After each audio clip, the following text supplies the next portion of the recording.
So, right, everyone, it's Kris here from the Always Smiling Faces podcast, brought to you by Gallagher Shots. We're joined today by Heart Radio's very own Justin Lockwood.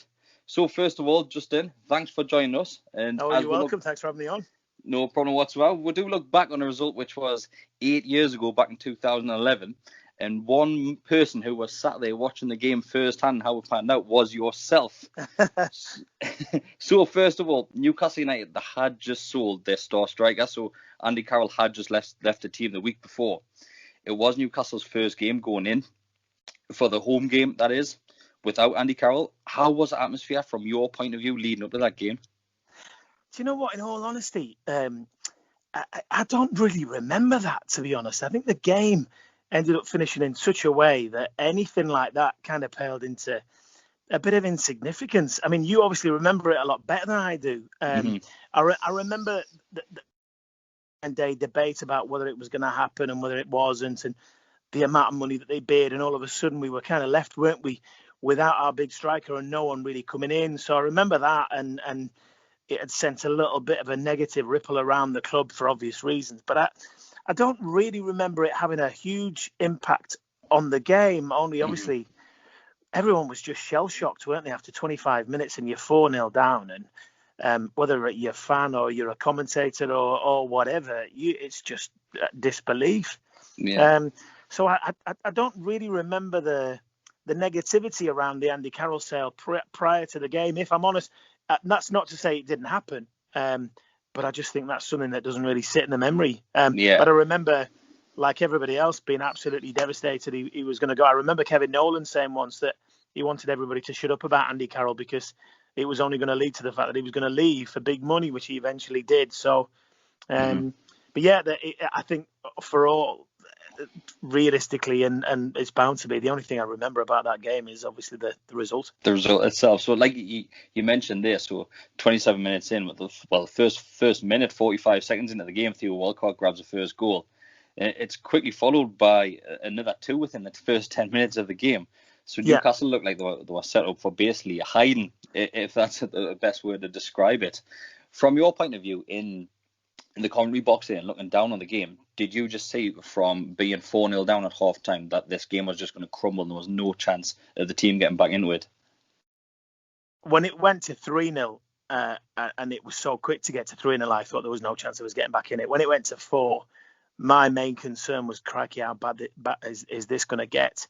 And obviously within 25 minutes, it's a commentator, it's a fan's worst nightmare. Obviously, it's a club's worst nightmare. It's a commentator's worst nightmare, because all of a sudden then you're thinking, what am I going to say? How am I going to string it out? How are we going to keep people listening, which is obviously a fundamental part of radio.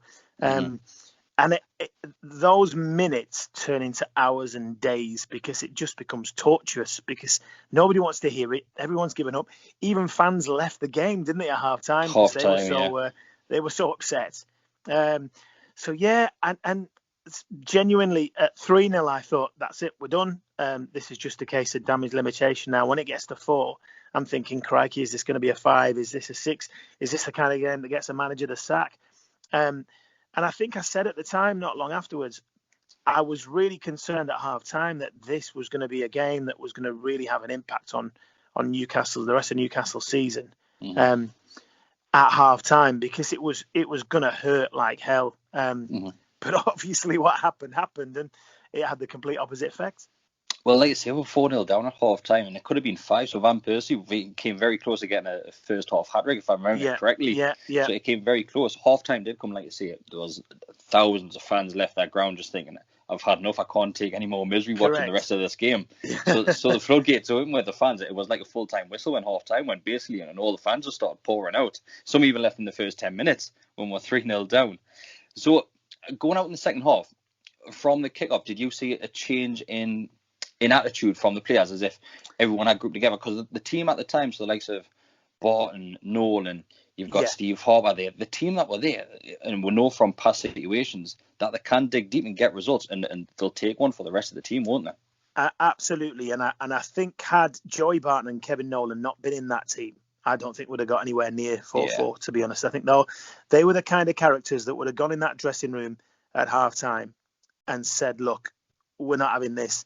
this is more than just a result at stake. I remember Steve Harper saying after the game, and he given an interview to the lads at halftime, look, my family's in this stand. My family's watching this game. If you give up on me, this is going to be a cricket score, and it's probably going to be the most embarrassing day of my life in front of my family. And I think, luckily, there was one or two other people in that dressing room who probably heeded those words and thought, absolutely, we've got our family here as well. But even that said, until it was Diaby, didn't he? Did what he did. Diaby, yeah. He grabbed Barton's neck, didn't he? And then pushed Kevin Nolan and kind of threw him to the floor. And until he did that, I didn't think in a million years we would get anywhere near to getting back in that game. Even when that happens, you're thinking, oh, we'll make a bit of a game of it. But I think that was the definite turning point, and all of a sudden you could see that Barton in particular and Kevin Nolan were busier. And they were really getting into all the other players. You could see that visibly from the sidelines, and you could tell they were going to give this the biggest of goals, and obviously they did. They did. They grabbed the game by the scruff of the neck. There's no better way of saying it, really. Especially Barton stands out major for me, and closely followed by Kevin Nolan there. So the game did change when Diaby, he saw the red mist there and he did get sent off. So it was a strange one, especially at 4-0 up, how the way he reacted. And if I remember right, it was just a strange little scuffle, I think, which caused him to stand up and go head-to-head. And Barton was very clever about what he did, because it used to be Barton on the opposite end of that who used to get wound up. Yeah. But he's very clever. So not long after that red card, we did get the first penalty of the game. And Joey Barton stood up and took it back of the net there. And after that one, you could see that there was more presence in the team. So the belief was there when that first goal hit the back of the net, wasn't it?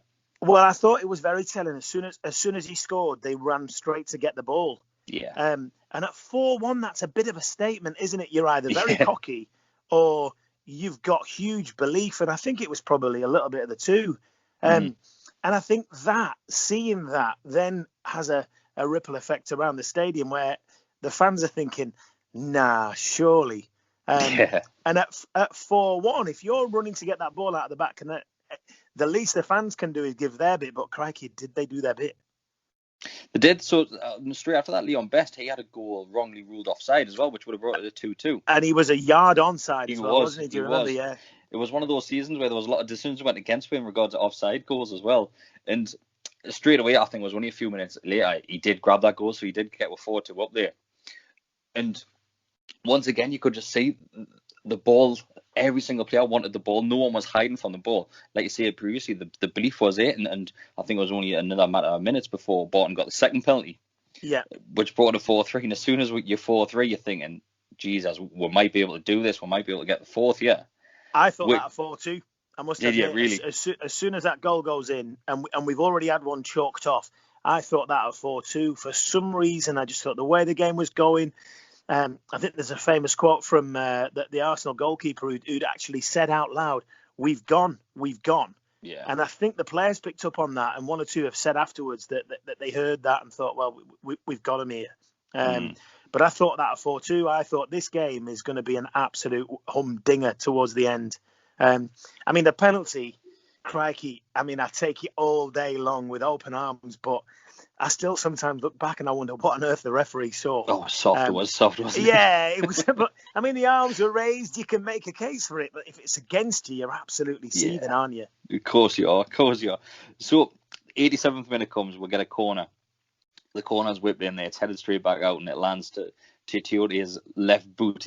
He hits it ever so sweetly. It's probably one of the most cleanest strikes I've ever seen in a football game. And it just seemed to take forever to land on his boot, and from his boot even longer to hit the back of the net. But you can see it does a slight little curve to the right, then back over to the left. Tucks in the bottom left corner, and that's when the crowd went up and yourself. So you've got the famous line of boom, boom, shake the room. How many years did you have that stored for, that line? Well, you always have little nuggets that you think if certain players score, you'll say certain things. And in all honesty, if he scores a goal in a game where we get back into it and it's a 3-1, or he scores and we're already 3-0 up, in all honesty, it probably gets rolled out for the first time because he'd not scored up until that point. Yeah. But it was just the moment, and what had gone on and everything else had obviously made it. Hands up, I think I'd had it planned for quite a while, but never in my wildest dreams did I ever think it would come in circumstances like that, because that was just, it was just ridiculous. It was just ridiculous. I must just add, I think it all feels a little bit bittersweet now. Do you know what I mean? And I think obviously with not being with us anymore, he was a lovely lad. For anyone who ever met Czech, he was a real smiler.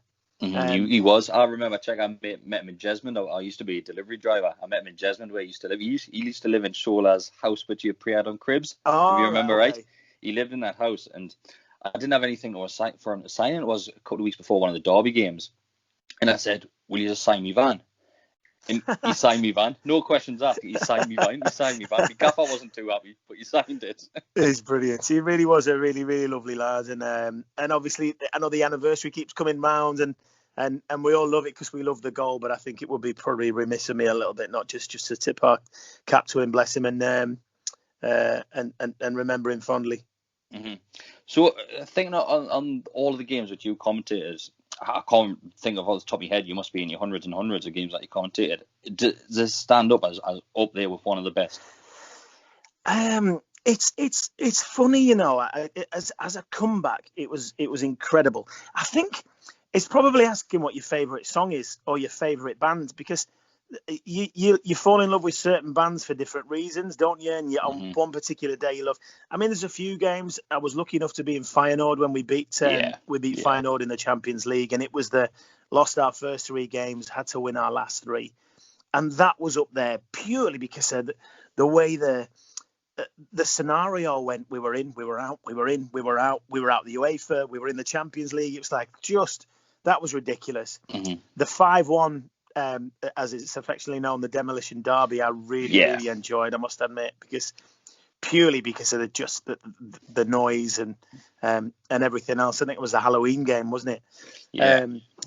But I think it would be tough to say it isn't my favourite game, purely because of it's the first time I think it's ever been done in the Premier League. The manner in which it happened, St James's, and that noise is just, I mean, that's just ridiculous, isn't it? But you know all about that anyway. But it probably would have to go down as my favourite game of all time.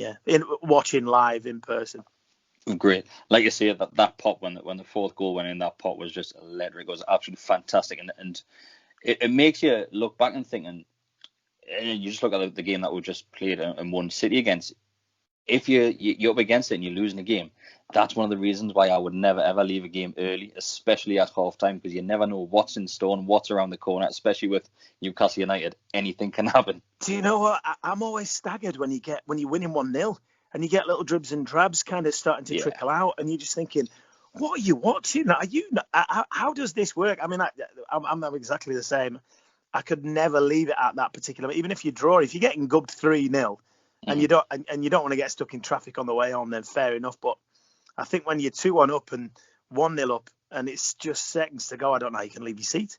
It's crazy. It absolutely baffles me. So, right, Justin, thank you very much for joining me tonight. We'll have to get you on the podcast at some point throughout the season, and we'll talk all things Newcastle United, not just this game there. Would love to, mate. Thank you very much for getting us on. All the best. That's no problem. Thank you very much, mate. Take care. Cheers, mate. Bye. Bye.